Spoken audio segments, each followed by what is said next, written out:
I'm Raman Raj Shergill. Welcome back to my channel.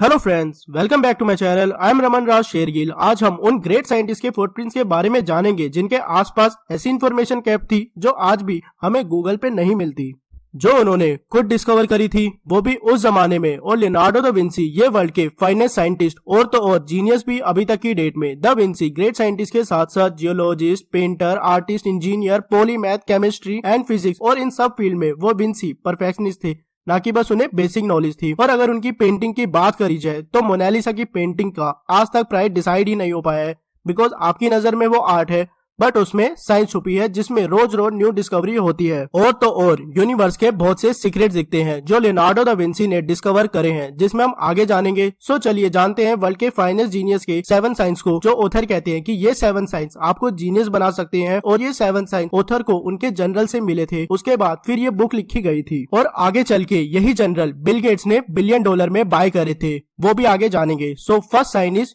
Curiosity. Curiosity को हम अक्सर ये मान लेते हैं कि हम कितना सीरियस है अपने गोल में और हर टाइम उसके बारे में सोच रहे होते हैं। हमारी जनरेशन जिस वजह से ओवर थिंकिंग जनरेशन में कन्वर्ट हो गई है, बट इस जीनियस साइन को हम हमेशा से इग्नोर कर रहे हैं कि आप कहाँ से क्यूरियस हो रहे हैं और क्यों। जब तक आपको ये पता लगेगा तब आप रिसर्च करने लगोगे और आप क्यूरोसिटी पे एक्शन लेते हो। ये दोनों बातें आपकी क्यूरोसिटी में जरूर होनी चाहिए, that is research plus action. Leonardo da Vinci बहुत क्यूरियस रहते थे, प्लस वो उस पर एक्शन भी लेते थे। लियोनार्डो दा विंसी मानते थे कि एवरीथिंग इज कनेक्टेड, जो हमें आगे साइंस में जानेंगे। ऑथर हमें क्यूरोसिटी को बूस्ट करने के लिए 3 वेज बताते हैं, that is first is maintain journal. Leonardo da Vinci हर छोटी बड़ी बात को कहीं पर लिखकर कैप रखते थे। दा विंसी जनरल मेंटेन तो करते ही थे, वो भी मिरर राइटिंग में करते थे, और उसमें ऐसा खास क्या था वो हम आगे जानेंगे। पर अभी हमारा सेकंड पॉइंट है, दैट इज आस्क क्वेश्चन, जो रेलेवेंट है, ये कि आपकी क्यूरियोसिटी को बूस्ट और कंटिन्यू रखती है। थर्ड इज एनालिसिस, क्योंकि एनालिसिस करते रहना आपकी पावर को बेटर करती है और जीनियस को अलग रखती है भीड़ से। Second sign is demonstration. Leonardo da Vinci काफी प्रैक्टिकल इंसान थे, वो मैथ को अप्लाई करते थे और तभी तो वो इतने एक्सपेरिमेंट करते गए।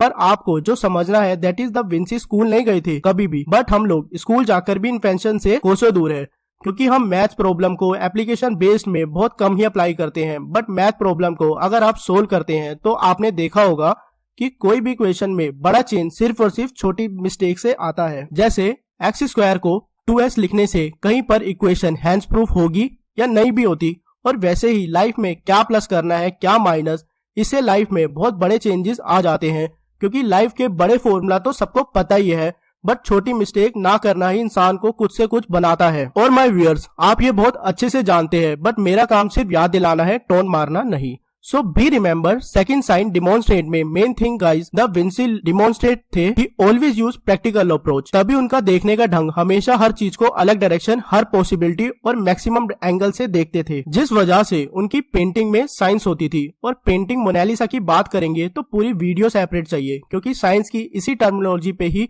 उसमें बेस्ड है। डिमॉन्स्ट्रेशन पे रहे तो द विंसी ये बात भी समझाना चाहते थे, दैट मेक थिंग्स सिंपल।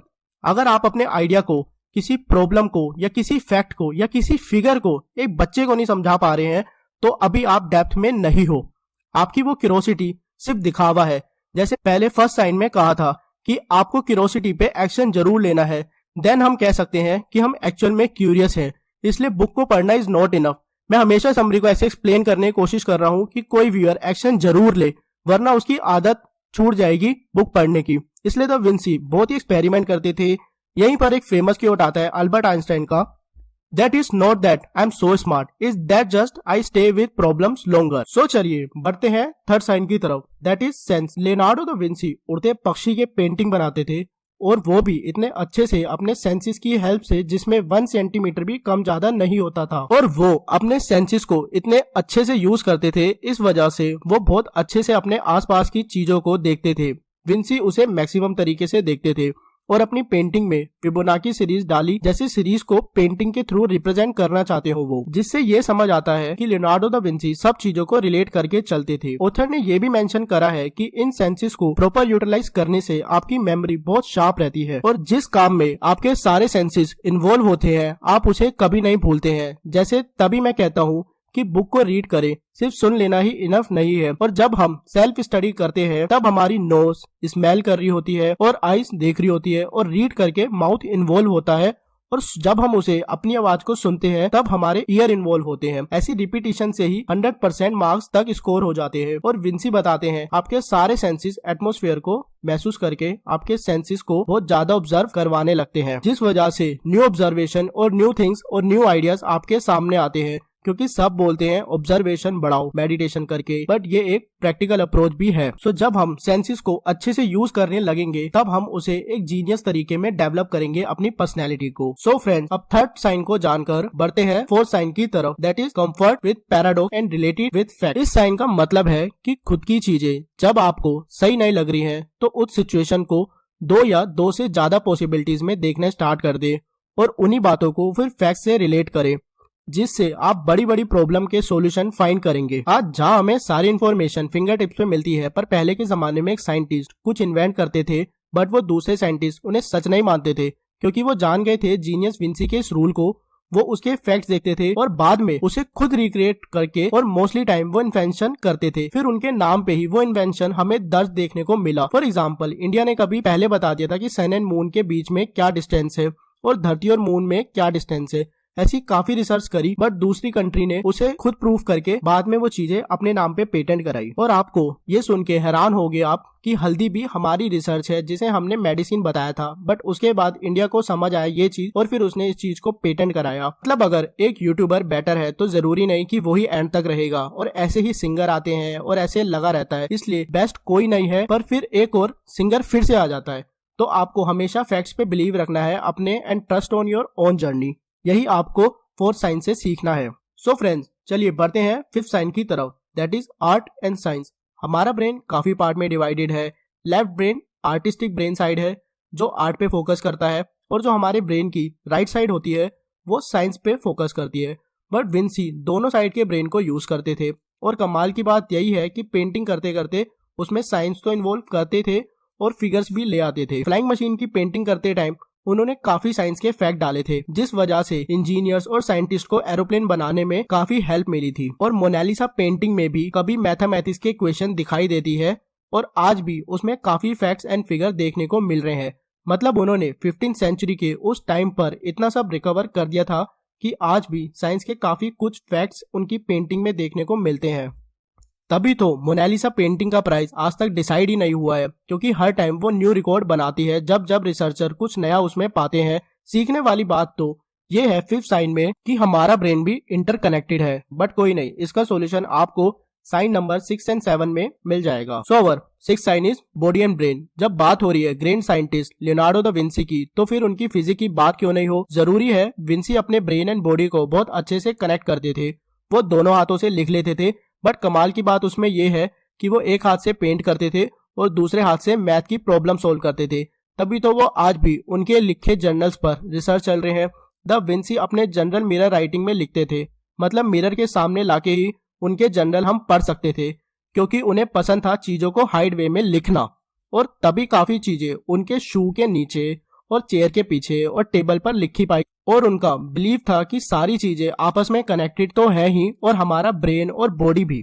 और लियोनार्डो दा विंसी स्कूल नहीं गए थे तब भी इतने जीनियस थे। द विंसी का बिलीव था दैट हेल्थी माइंड के पीछे हमारा ब्रेन और हेल्थी बॉडी है, जो पुश करता है हमें और फोकस रखने के लिए, एक्सपेरिमेंट करने के लिए भी। और वैसे भी जितने अच्छे से आपकी स्पर्म क्वालिटी होगी उतना अच्छा आपका ब्रेन होगा। माय व्यूअर्स, वॉलनट दिमाग तेज नहीं करता, वो सिर्फ स्पर्म की क्वालिटी बेटर करता है, जिससे हम अवेयर रहते हैं। और अवेयर रहने का द विंसी जो मेथड फॉलो करते थे, that is cultivate ambidexterity. Vinci ambidextrous थे, मतलब दोनों हाथ से लिख सकते थे। बट आपका क्वेश्चन ये जरूर होना चाहिए कि ऐसा हम करें क्यों और कैसे करें। फर्स्टली, एम्बीडेक्स्ट्रियस पीपल ज्यादा फोकस एंड ग्रोइंग माइंड होता है, प्लस उनकी मैनेजमेंट स्किल्स बहुत अच्छी होती है। एम्बीडेक्स्ट्रस ग्रो करने के लिए हमें प्रैक्टिस करनी पड़ेगी, क्योंकि जब हम ऐसा करेंगे तो आपने बॉडी पोस्चर को चेंज करना पड़ेगा। अगर हम लेफ्ट हैंड से फोन देखते हैं तो राइट हैंड से यूज करें, और अभी करें। मतलब ये है कि ब्रेन की वायर्स बहुत सालों से जिस जगह से जुड़ी हुई है उन्हें अब हिला दो। Your brain has been wired by years of repetition. आपने अपने आप को अनकंफर्टेबल करो, तभी तो इंसान ब्रेकअप के टाइम पर ग्रो करने लगता है। बिकॉज जो हर रात 9 बजे कॉल करने की आदत होती है तब वो नहीं रहती है। सो ये मानिए कि हमारी बॉडी एंड ब्रेन का बहुत तगड़ा कनेक्शन है, जिसपे हमारी लाइफ की सक्सेस डिपेंड है। आपके पोस्चर से लेके आपके एनालिसिस सब डिपेंड करते हैं आपके ऊपर। सो प्रॉब्लम को बाहर ढूंढना बंद करें। प्रॉब्लम और सॉल्यूशन इज लाइज इनसाइड। अगर पोर्न देखकर आप मैस्टरबेट कर रहे हैं तो प्रॉब्लम बॉडी के अंदर है, ना कि बाहरी दुनिया में। आज इतनी इंफॉर्मेशन है हमारे पास, पर डिस्ट्रैक्शन भी उतनी है। सो चलिए बढ़ते हैं 7 साइन की तरफ, दैट इज विजुअलाइजेशन। मतलब आर्ट एंड साइंस लिंक है, तभी तो लियोनार्डो दा विंसी ने इतने सारी डिस्कवरी करी, जैसे पैराशूट, वर्ल्ड का फर्स्ट रेज्यूमे भी उन्होंने ही बनाया था, लैडर, फाइटर टैंक एक्सेट्रा। वो सब विजुअलाइजेशन के प्रोसेस को इतना बेटर करते थे कि ह्यूमन बॉडी से रिलेटेड उन्होंने काफी कुछ डिस्कवर करा उस टाइम पर, जैसे गर्भ के अंदर चाइल्ड किस शेप में है और उसकी मेजरमेंट क्या है, और उसको इतना ब्यूटीफुल आर्ट की तरह से प्रेजेंट करते थे कि जैसे वो स्केच नहीं, रियलिटी में ह्यूमन बॉडी हो। लियोनार्डो दा विंसी कभी कभी तो खेत से ही डेड बॉडी लाके उठा लाते थे मतलब, और उनके बारे में रिसर्च करते थे, क्योंकि वो इतने क्यूरियस थे और उनके बारे में इतना अच्छा स्केच करते थे कि उनके जर्नल में आज भी ह्यूमन बॉडी के इंटरनल मेजरमेंट के बारे में जानने को मिलता है। उनके जर्नल्स में ह्यूमन बॉडी की इतनी क्लीन पिक्चर मिल जाती है, जिसे आज साइंटिस्ट को काफी हेल्प मिल रही है ह्यूमन बॉडी को समझने के लिए। तभी बिल गेट्स ने लियोनार्डो दा विंसी के जर्नल्स को $30.8 मिलियन में 1994 में खरीदा, बिकॉज इतने फाइनेस्ट जीनियस के नोट से उन्हें बहुत कुछ हेल्प मिलेगी विजुअलाइजेशन में एंड न्यू इन्वेंशन करने में भी। So friend, this is a end of summary. Hope आपको मेरी एक्सप्लेनेशन अच्छी लगी हो।